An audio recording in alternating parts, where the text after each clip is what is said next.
Proverbs chapter 10 verse 2. Treasures of wickedness profit nothing, but righteousness delivereth from death. Inspiration. Sometimes we are very possessive or protective of things that tread on the lines of wickedness. We sometimes entertain ourselves with evil. We listen to music, watch movies, read books, and watch TV that glorifies wickedness. Those things will not profit us. We will not gain from them. On the other hand, righteousness will deliver us from death. Think about what in your life is wicked and what is righteous.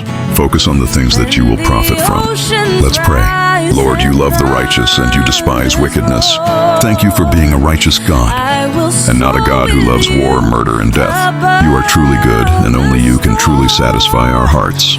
Make me righteous like you are righteous. Help me to love righteousness and hate wickedness like you do.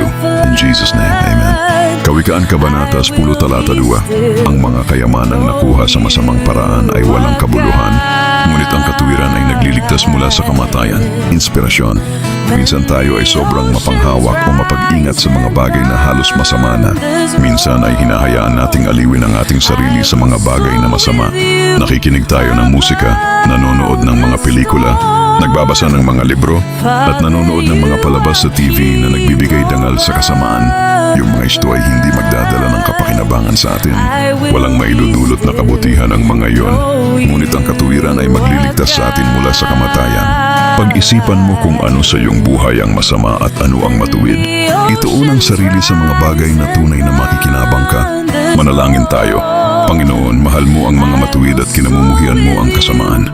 Salamat po sa pagiging matuwid mong Diyos at hindi isang Diyos na nalulugod sa digmaan, pagpatay at kamatayan.